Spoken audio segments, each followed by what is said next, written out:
কোর্টে রেজিস্ট্রি করে যদি বিবাহ হয় সে সম্বন্ধে আপনার কি মত? শ্রী ঠাকুরের নিকট প্রশ্নটি করলেন সত্যদা। শ্রী ঠাকুর বললেন যে বিবাহ আইনের আশ্রয়ে চুক্তির মতো করে হয় তা আমার ভালো লাগে না। দেব দ্বিজ ও সমাজের সামনে নারায়ণ সাক্ষী করে যে পবিত্র ধর্মীয় অনুষ্ঠানের ভিতর দিয়ে যদি বিবাহ হয়, পুত মন্ত্রবাক্যগুলির তাৎপর্য যদি একটু বুঝিয়ে দেওয়া হয়, মনের উপর তার একটা প্রভাব পড়ে। স্বামী স্ত্রী পরস্পর যদি ভাবে যে বিবাহ বন্ধন অচ্ছেদ্য, তবে পরস্পরকে সয়ে বয়ে নেয়ার প্রবৃত্তি প্রবল হয়। বিবাহ বিচ্ছেদের পরিকল্পনা মোটেই ভালো না। ওতে সমাজ সংসারের ভিত্তি শিথিল হয়ে যায়। প্রত্যেকেই সবসময় একটা অনিশ্চয়তার মধ্যে থাকে। স্বামী জানে না কখন তার স্ত্রী তাকে ত্যাগ করে চলে যাবে, স্ত্রী জানে না স্বামী কখন তাকে ত্যাগ করে চলে যাবে।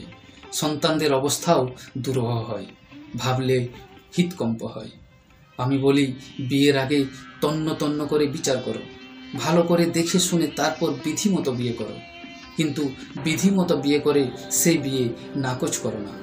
অবশ্য বিয়ে যদি কোথাও অসিদ্ধ হয় তাহলে তাকে বিয়ে বলে গণ্য করা চলে না।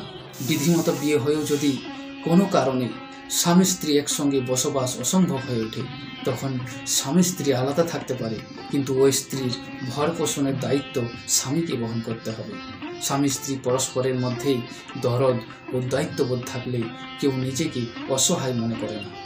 আবার পরস্পরের দোষ ত্রুটি যদি খানিকটা হজম করে চলতে না শেখে, তাহলে কিন্তু দাম্পত্য জীবন সুখের হয় না।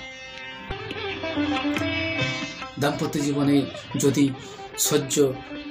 ধৈর্যের অনুশীলন হয়, তাহলে তার ফলে ধৈর্যের অনুশীলন হয়, তাহলে তার ফলে পারিবারিক ও সামাজিক জীবনও লাভ হয়।